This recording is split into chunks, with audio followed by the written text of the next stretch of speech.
നമസ്കാരം, ജന്മഭൂമിയിലേക്ക് സ്വാഗതം.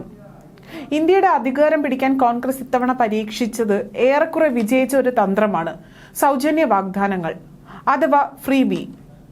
തമിഴ്നാട്ടിലാണ് ഫ്രീബീസ് സംസ്കാരം ആദ്യമായി തുടങ്ങുന്നത്. കാശ് കൂടാതെ വോട്ടർമാർക്ക് TV, സൈക്കിൾ, തയ്യൽ മെഷീൻ, എന്തിനേറെ പറയുന്നു കമ്മൽ വരെ രാഷ്ട്രീയ പാർട്ടികൾ വോട്ടിനു വേണ്ടി കൊടുക്കും. അതാണ് ഈ ഒരു സമ്പ്രദായത്തിന്റെ ഒരു രീതി. അതെ, ഫ്രീബീസ് തന്ത്രം വഴിയാണ് കേജ്രിവാൾ ഡൽഹിയിൽ ഭരണം പിടിച്ചത്. ഇത് കണ്ടിട്ടാണ് സൗജന്യ കിറ്റ് കൊടുത്ത് നമ്മുടെ കേരളത്തിലെ പിണറായി വിജയനും തുടർഭരണം പിടിച്ചത്. ഇപ്പോഴത്തെ കർണാടക കോൺഗ്രസ് സർക്കാരും ഭരണം പിടിച്ചത് ഏറെക്കുറെ ഈ സംവിധാനം ഉപയോഗിച്ച് തന്നെയാണ്.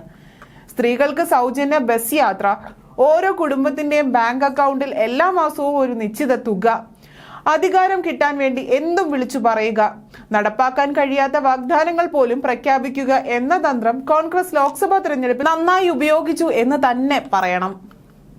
രാഹുൽ ഗാന്ധി അധികാരത്തിൽ വന്നാൽ ഇന്ത്യയിലെ എല്ലാ സ്ത്രീകൾക്കും ഒരു വർഷം 1 ലക്ഷം രൂപ വെച്ച് കൊടുക്കും. ഒരാൾക്ക് 2 ഭാര്യമാരുണ്ടെങ്കിൽ 2 ലക്ഷം രൂപ വീതം കൊടുക്കുമെന്ന് വരെ പ്രചരണം നടത്തി.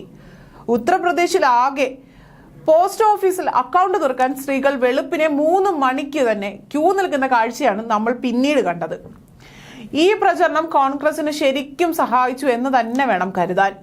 സാധാരണക്കാർക്ക് അറിയില്ലല്ലോ ഈ പറഞ്ഞ വാഗ്ദാനങ്ങളൊന്നും നടപ്പിലാകാൻ പോകുന്നില്ല എന്നുള്ള കാര്യം.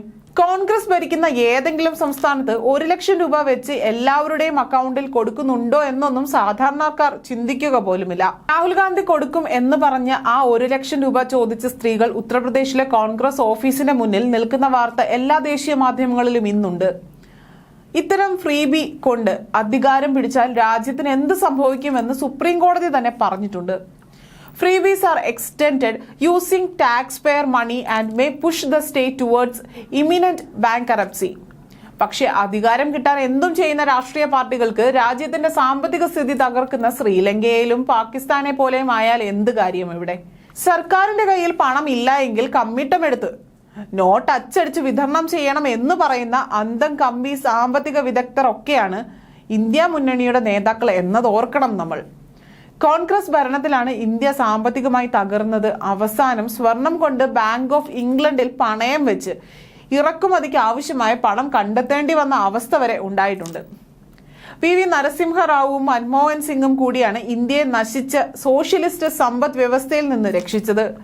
ഇപ്പോൾ ഇന്ത്യ സാമ്പത്തികമായി ശക്തമായ നിലയിലാണുള്ളത്. ആ ഇന്ത്യയെ സോഷ്യലിസ്റ്റ് നയം നടപ്പിലാക്കി വീണ്ടും 1990കളിലേക്ക് കൊണ്ടുപോകാനാണ് കോൺഗ്രസ് ശ്രമിച്ചുകൊണ്ടിരിക്കുന്നത്. പക്ഷെ അത് വലിയ രീതിയിൽ വിജയിച്ചില്ല.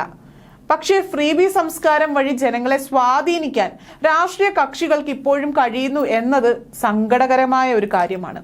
നികുതി അടയ്ക്കുന്നവന്റെ പണം പ്രൊഡക്റ്റീവ് കാര്യങ്ങൾക്ക് പകരം വെറുതെ എടുത്തു കൊടുക്കുന്ന നയമാണ് ആ നാടിന്റെ സമ്പദ് വ്യവസ്ഥയെ തകർത്ത് തരിപ്പണമാക്കുന്നത്.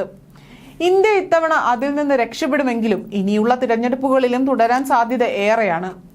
ഫ്രീബി സംസ്കാരം വഴി തിരഞ്ഞെടുപ്പിൽ വിജയിക്കാൻ കഴിഞ്ഞേക്കും. പക്ഷേ അത് രാജ്യത്തിന്റെ സമ്പദ്ഘടനയ്ക്ക് ഉണ്ടാക്കുന്ന ആഘാതം പറഞ്ഞറിയിക്കാൻ കഴിയാത്തതുമായിരിക്കും. രാജ്യവും രാജ്യ താല്പര്യവും ഒക്കെ രണ്ടാമതെന്ന് കരുതുന്നവരിൽ നിന്ന് അത്തരം ജാഗ്രത ഉണ്ടാകണമെന്നില്ലല്ലോ.